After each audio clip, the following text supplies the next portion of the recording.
Bonjour les amis, j'espère que vous allez bien. Alors aujourd'hui on va faire un petit screencast, je vais vous faire même un petit screencast qui va vous expliquer comment retirer le mot de passe d'un Windows 7, Vista ou XP lorsque vous l'avez oublié, parce que ça peut arriver dans la famille, dans les amis ou même pour vous, hein. Il se peut qu'un trou de mémoire vous fasse oublier votre mot de passe et plutôt que de tout sauvegarder, et tout réinstaller et tout recommencer de zéro, bah, il y a une technique très simple qui utilise un petit utilitaire qui s'appelle Offline Anti-Password and Registry Editor, dont j'avais parlé sur le blog en septembre 2004 si je ne dis pas de bêtises, et qui permet en fait simplement à partir d'une clé USB bootable ou d'un CD bootable ou d'une disquette, hein, tout simplement, de démarrer dessus et de faire sauter ce mot de passe, de le retirer tout simplement et retrouver un accès normal à son ordinateur pour ensuite, si vous le désirez, remettre un mot de passe auquel vous ferez un peu plus attention.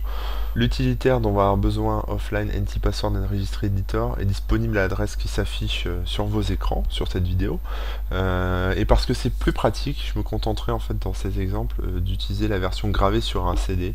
Vous pouvez tenter en allant sur le site de voir comment il conseille de le faire pour la clé USB ou pour la disquette. Moi je télécharge simplement l'ISO proposé sur le site et je la grave avec n'importe quel logiciel du commerce. Ça fera très bien l'affaire sur un DVD ou un CD. Et je n'oublie pas surtout de faire le changement dans le BIOS pour que mon ordinateur démarre sur le périphérique qui est concerné, donc c'est-à-dire sur le lecteur CD-ROM dans mon cas. Voilà, donc je reboot et c'est parti. Donc voilà, j'ai rebooté, donc on se retrouve sur l'utilitaire en question. On a plusieurs options au boot en fait, donc la plupart du temps il suffit juste de faire Enter, c'est-à-dire entrer pour démarrer sur la version par défaut qui va charger en fait les drivers de votre disque de manière automatique. Sinon vous avez des petites options en plus, si vous avez des petits conflits du RQ ou alors si vous voulez désactiver les ports USB ou ce genre de choses. Mais bon, en général, pas de problème, il suffit simplement de faire Enter et ça va charger le petit Unix, le petit Linux qui tourne en tâche de fond. Donc là, voilà. Donc là, ce qu'on voit ici, c'est un premier scan des disques que vous avez. Donc là, moi, c'est très simple, hein, c'est-à-dire que j'ai une seule partition sur un seul disque, le truc de base, vraiment bateau. Vous pouvez avoir plusieurs partitions, donc ça sera, on les voit, hein, ça sera du dev SDA1 ou SDA2, SDB1, SDB2, etc.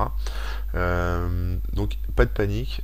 Vous pouvez soit les monter avec des drivers particuliers si c'est des disques un peu étranges, sinon tout simplement voilà, vous choisissez une partition. Donc en général c'est celle qui s'appelle boot ou Windows.